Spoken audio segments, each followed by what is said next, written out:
This new feature can significantly enhance the performance of your report, especially when dealing with large datasets.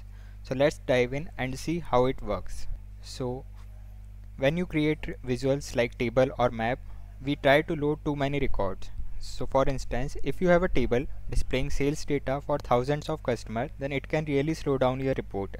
As you can see on the screen, I have created a table visual which contain almost thousands of records which is included in the table visual.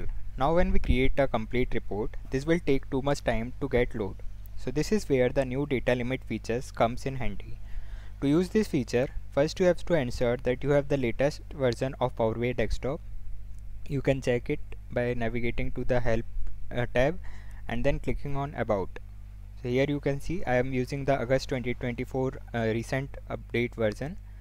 So once you have updated your powerBI desktop, you have to select the visual on which you have to set the data limit.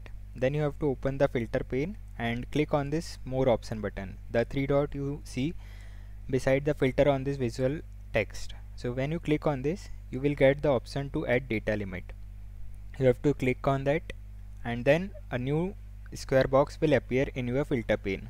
Here you can enter the value, the number of rows which you want to show in your table. Now let's say I just want to show 10 rows in this table visual, so I will enter 10 and apply this.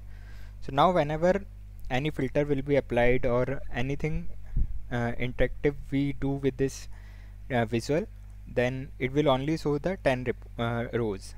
Similarly, we can make it to 100 or whatever number of rows you want to show.